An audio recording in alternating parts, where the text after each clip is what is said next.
आज हम शरीर के एक ऐसे हिस्से की गहराइयों में उतरने वाले हैं जिसके बारे में हम सोचते तो बहुत है पर शायद समझते बहुत कम है।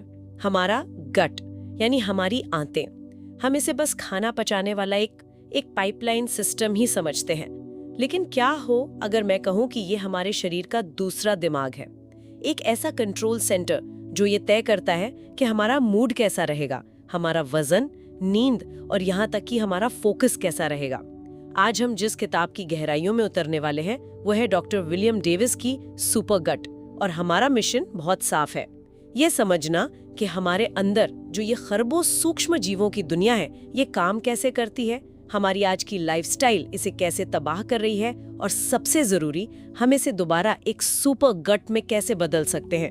तो चलिए शुरू करते हैं। हमारे अंदर एक पूरी सभ्यता बसती है, खरबों बैक्टीरिया, फंगस, जी, जिसे माइक्रोबायोम कहते हैं। बिल्कुल।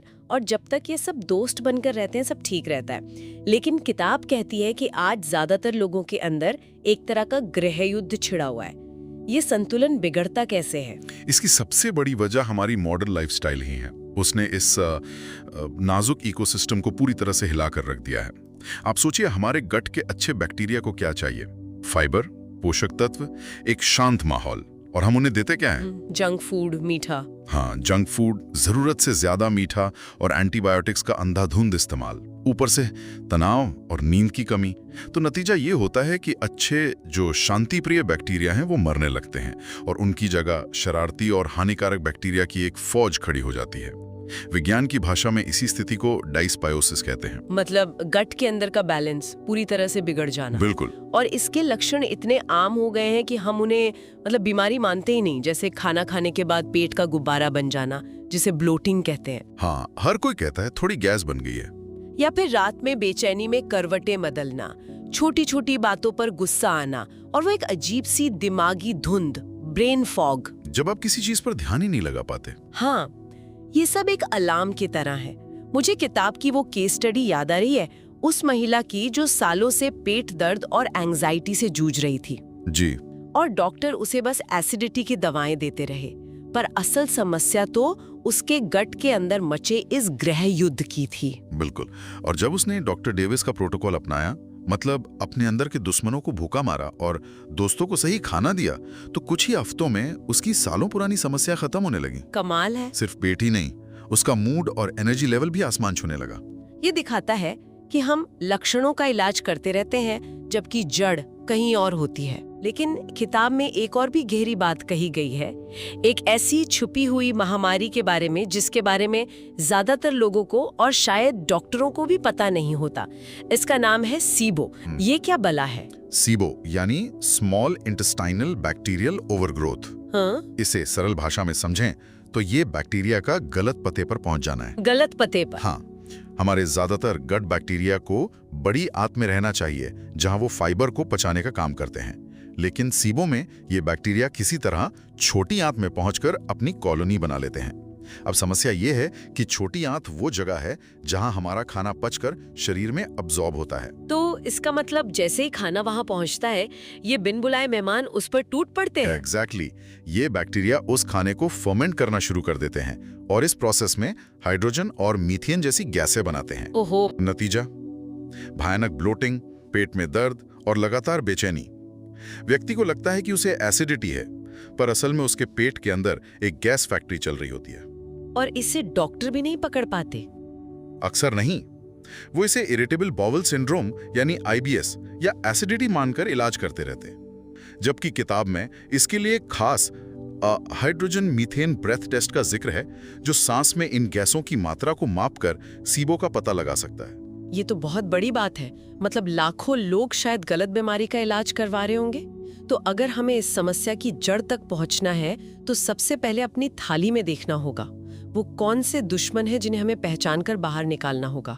डॉक्टर डेविस 3 सबसे बड़े दुश्मनों की पहचान करते हैं जो हमारे गट माइक्रोबायोम के लिए किसी आतंकवादी से कम नहीं है। पहला और सबसे बड़ा दुश्मन है शक्कर। चीनी किसी भी रूप में हो, सफेद चीनी, कोल्ड ड्रिंक, फलों का जूस या बिस्किट में छिपी हुई चीनी। ये हानिकारक बैक्टीरिया का पसंदीदा भोजन है। इसे खाते ही उनके अंदर पार्टी शुरू हो जाती है और वे अपनी संख्या तेजी से बढ़ाने लगते हैं। बिल्कुल, आप उनकी आबादी बढ़ाने में मदद कर रही हैं। दूसरा दुश्मन है प्रोसेस्ड कार्बोहाइड्रेट्स, यानी सफेद ब्रेड, पास्ता, मैदा। हाँ, और पैकेट वाले स्नैक्स। इनमें फाइबर बिल्कुल नहीं होता और ये बहुत तेजी से शुगर में बदल जाते हैं।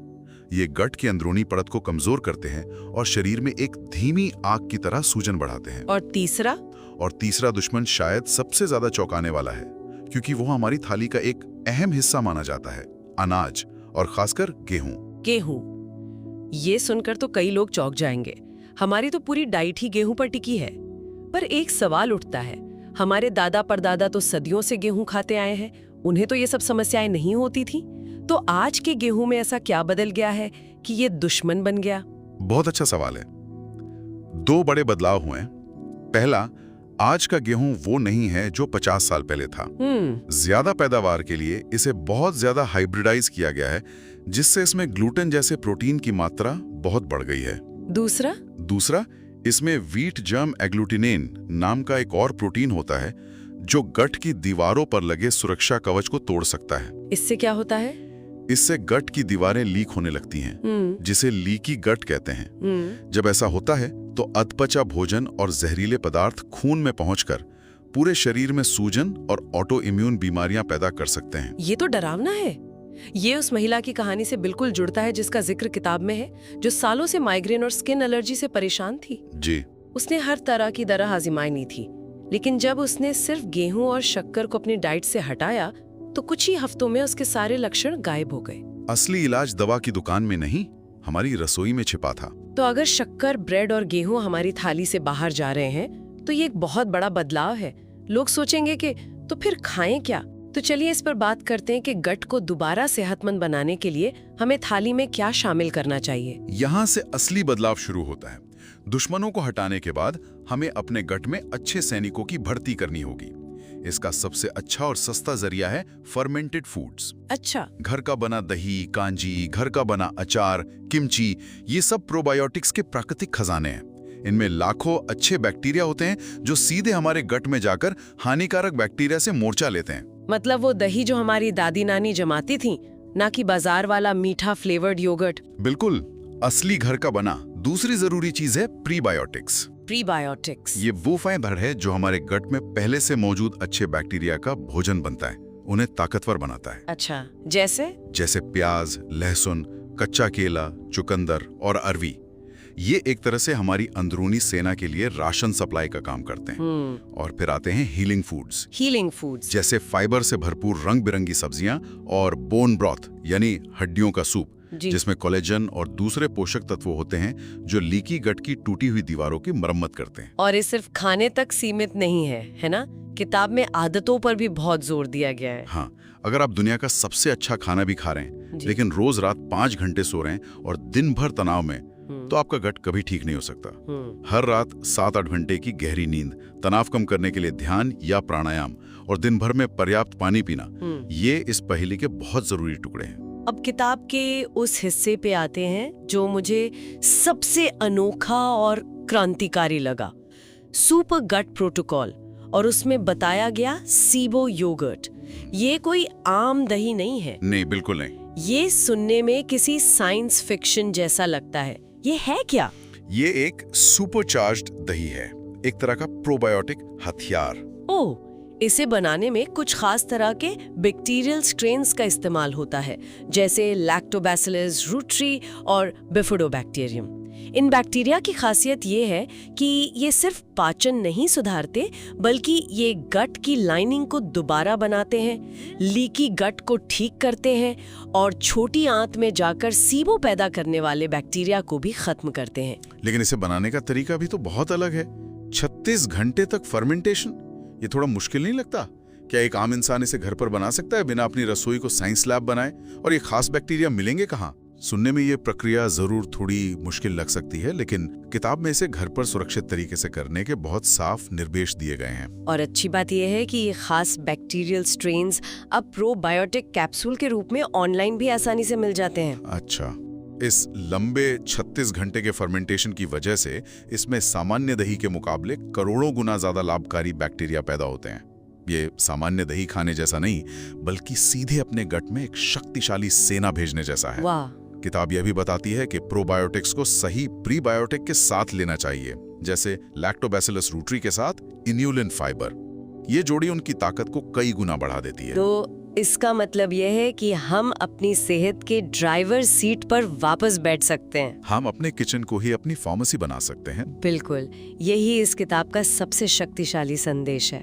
और ये असर सिर्फ पेट तक ही सीमित नहीं है। हाँ। इसका सबसे गहरा कनेक्शन हमारे दिमाग से है।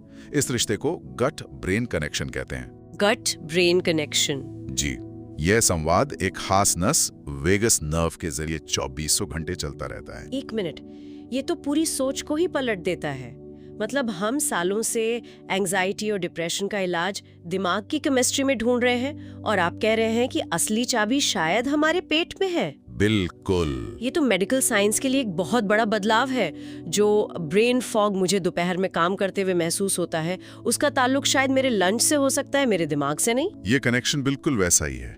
आपने महसूस किया होगा कि जब पेट खराब होता है तो मन भी बेचैन हो जाता है। हाँ, होता है। या जब हम नर्वस होते हैं तो पेट में गुड़गुड़ होने लगती है। ये कोई इत्तेफाक नहीं है। अगर गट में हानिकारक बैक्टीरिया ज्यादा हैं, तो वो ऐसे केमिकल बनाते हैं जो वेगस नर्व के जरिए सीधे दिमाग तक पहुंचकर सूजन पैदा करते हैं। यही सूजन एंजाइटी, डिप्रेशन और ब्रेन फॉग की जड़ हो सकती है। तो इसका इलाज क्या है? यहीं पर साइकोबायोटिक्स का कॉन्सेप्ट आता है। ये वो खास प्रोबायोटिक्स हैं जो दिमाग में सेरोटोनिन और डोपामिन जैसे हैप्पी केमिकल्स को सीधे तौर पे प्रभावित करके हमारा मूड सुधारते हैं। लैक्टोबैसिलस रूट्री, जिसका जिक्र हमने सीबो योगर्ट में किया, एक बहुत ही शक्तिशाली साइकोबायोटिक है। कमाल है। तो गट फीलिंग या पेट में तितलियां उड़ना सिर्फ मुहावरे नहीं है, ये एक असली बायोलॉजिकल सच्चाई है। जी बिल्कुल। इसका मतलब एक सुपर गट बनाकर हम दरअसल एक सुपर माइंड की नींव रख रहे होते हैं। और मुझे लगता है कि फायदे सिर्फ यहीं खत्म नहीं होते। जब हम गट को ठीक करते हैं तो इसका असर पूरे शरीर पर दिखता होगा। हाँ बिल्कुल। 3 फायदे तो लगभग तुरंत नजर आने लगते हैं। पहला है वजन का कंट्रोल। जब गट का संतुलन ठीक होता है तो हमारा मेटाबॉलिज्म तेज हो जाता है। शरीर खाने से पोषक तत्वों को सही से सोखता है और शुगर क्रेविंग भी कम हो जाती है। इससे वजन स्वाभाविक रूप से कम होने लगता है, बिना किसी सख्त डाइटिंग के।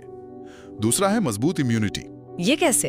हमारे शरीर का लगभग 70% इम्यून सिस्टम गट की दीवारों में ही रहता है। ये हमारे शरीर की सीमा पर तैनात सेना है। जब ये सेना मजबूत होती है तो शरीर बाहरी संक्रमणों जैसे सर्दी, खांसी और एलर्जी से बेहतर तरीके से लड़ पाता है। बार बार बीमार पड़ना कम हो जाता है। और तीसरा फायदा हमारी त्वचा पर दिखता है। एक्जिमा, मुहासे, सोरायसिस या त्वचा का रूखापन, ये अक्सर अंदरूनी समस्याओं का बाहरी प्रतिबिंब होते हैं। अच्छा। जब गट स्वस्थ होता है और शरीर से टॉक्सिन्स और सूजन कम होती है तो त्वचा अपने आप साफ और चमकदार होने लगती है। तो अगर आज की सारी बातचीत को एक लाइन में समेटना हो तो वो ये है कि हमारी सेहत का असली कंट्रोल रूम हमारे दिमाग में नहीं बल्कि हमारे गट में है। बिल्कुल सही। हमने समस्याओं को समझा, डायस्बायोसिस और सीबो और समाधान पर भी बात की। अपनी थाली से 3 बड़े दुश्मनों यानी शक्कर, प्रोसेस्ड कार्ब्स और गेहूं को हटाना, और उनकी जगह फर्मेंटेड फूड्स, प्रीबायोटिक्स और SIBO योगर्ट जैसी चीजों को अपनाना। और डॉक्टर डेविस का अंतिम संदेश यही है कि अपनी सेहत की जिम्मेदारी किसी और को मत दीजिए। अपने शरीर की आवाज सुनिए। हमारा शरीर एक अद्भुत मशीन है जिसमें खुद को ठीक करने की जबरदस्त क्षमता होती है। बस हमें उसे सही माहौल और सही ईंधन देना होता है। ये किताब हमें वही रास्ता दिखाती है। ये सिर्फ एक डाइट प्लान नहीं बल्कि अपने शरीर को समझने का एक नया नजरिया है। तो हम अपने श्रोताओं के लिए एक विचार छोड़कर जाते हैं। आज रात जब आप अपनी खाने की थाली देखें तो एक पल रुककर खुद से पूछें, क्या ये खाना मेरे अंदर के खरबों दोस्तों को पोषण दे रहा है या दुश्मनों को? जवाब शायद आपकी जिंदगी बदल सकता है।